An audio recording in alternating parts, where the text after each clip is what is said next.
Okay, so for today I have Hot Summer Days. And the story about this movie is I came across this when I was in the Philippines. And this was a movie where I looked at it and I just said, oh, forget it, I'll just buy it. Because, I don't know, there's something about this movie that drew me into it. Maybe it was, I believe it's the back, because the back reminded me a lot of like Valentine's Day or, what was that other movie? I think it was a love story, or it was that one movie where it was about a bunch of random romances.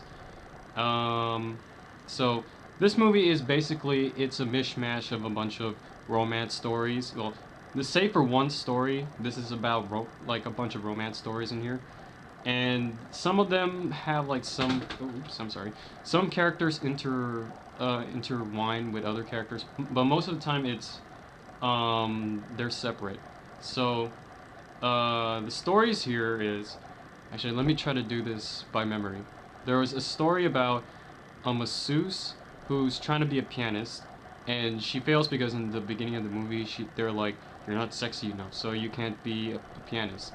And so she makes her living as a foot massager, a masseuse, yeah. And she falls in love with this dude who's a driver for like rich people, and his he has some problems with his daughter because his wife I think died, so his daughter doesn't want to play piano anymore.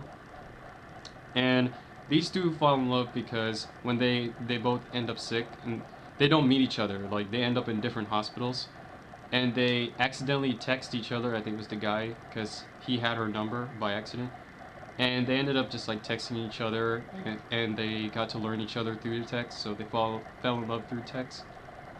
um the second story was there was a chef who was trying to make who's like this stone-faced chef because he had like no um he was a good chef, but he was not a very friendly chef, and he was in love with his food critic. And well, I didn't really know what happened between them. Like there was some tension between each them, but they are in love with each other, and he's trying to impress her with his food. And the thing about the chef story is there was this really weird portion where I'm not joking.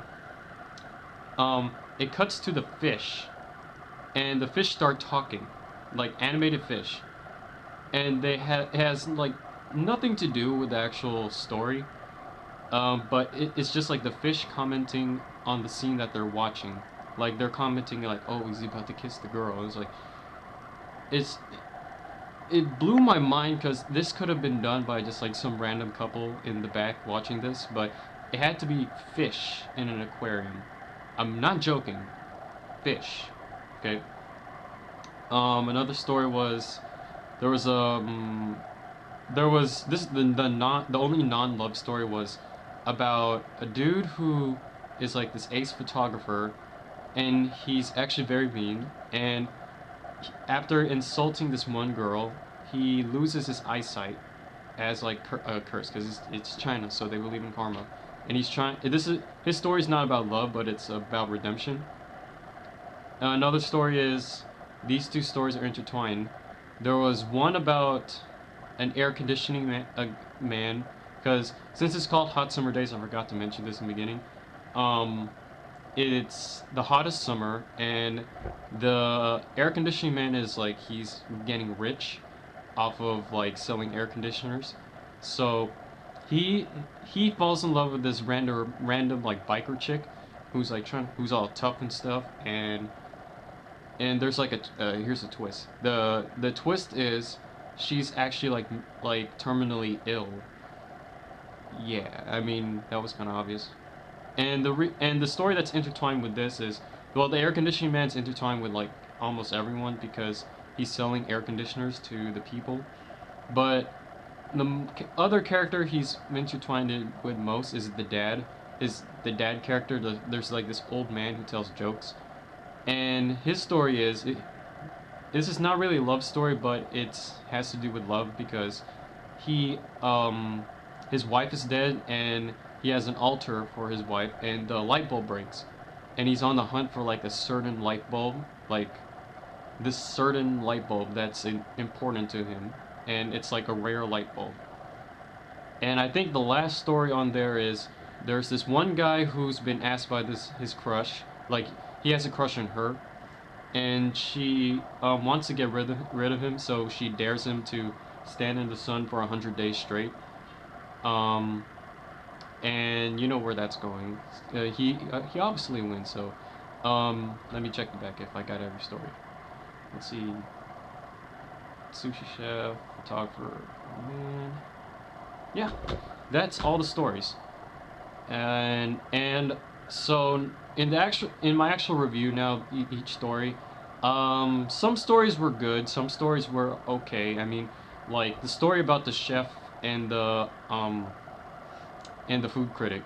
If you could ignore the fish, it's actually a very interesting story. And um, the masseuse and the driver one was also pretty good. I think the one story I did not like in here was probably the 100 Day Straight guy one, because that story was a little too cliched, and it it was like there was no real like twist that you didn't expect. I mean, um, if you watch that story, you can actually predict what's gonna happen. Like the guy is gonna succeed, the girl does fall in love with him, and there's gonna be a part where she's thinking, oh, he missed one day, but it turns out he didn't. So it it's obvious how that's going. And the blinded photographer one also, that was a little predictable. I mean, um, I didn't. The twist there is he doesn't gain his eyesight back, but he learns how to become a nice, humble man. Like you know, in those kinds of stories where they always have overpowered person who loses his powers or his money, and he becomes a humble person. The result of that, like, there's so many movies like that. And it's like that story. I mean, you can tell how that's going also. And the one where the repairman and the terminally ill girl, that one was just weird. I mean, they didn't really fall in love. I don't think they did. Maybe they became close friends, but it was just the story felt out of place. I mean, a better like how I would have done it. I would have just had the repairman be the one guy who connects everyone everyone together, cause yeah, I mean, the nothing really happened with that story except you figured out she was terminally ill, and then he made her last few moments amazing. So it doesn't really help. I mean, um, and the old man story, it was good, but it was short. It was too short. I mean, they could have focused because the repairman is the son of the old man, so they could have focused a lot more on that. That was more interesting than his relationship with the terminally ill girl. And I'm not saying that that's a bad story. It's just it felt out of place. Like it didn't develop well enough. It wasn't predictable. It was just underdeveloped. And so so overall, the movie, it's not bad. I mean, it's not great, but it had me laughing, and it had my sister tearing up. Well, not tearing up, but she got emotional at some parts. And you know, I was entertained by this movie more than some other romantic comedies I've seen. Like it was actually kind of funny. So, Hot Summer Days. It's not that bad.